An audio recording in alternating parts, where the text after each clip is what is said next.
Hello Alice, this is Mark from Control Devices. I just want to ask you a little bit about the friction mechanism. Obviously this is a type of mechanism that stops where you leave it. It doesn't have a spring to return it to the center.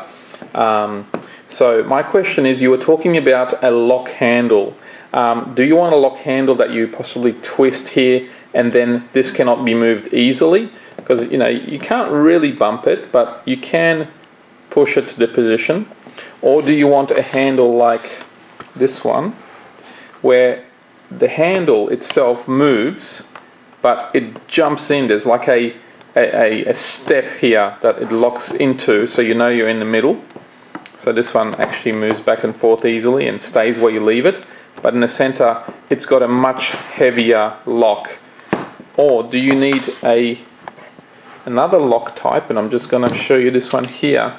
This type of lock where you can't move this unless you pull up. This is obviously spring return, so yours would stay where you leave it, but it only locks in the center position. It doesn't lock anywhere else. See, it only locks here.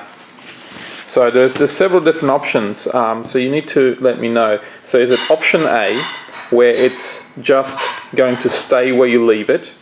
Option B, where you have something to twist to lock it in place. Option C, where the lock is more of a feel, like it's harder to push in the middle. Or is it option D, where you have the center lock, which just stops in the center and you can't move it out of the middle? So please let me know which option you would prefer.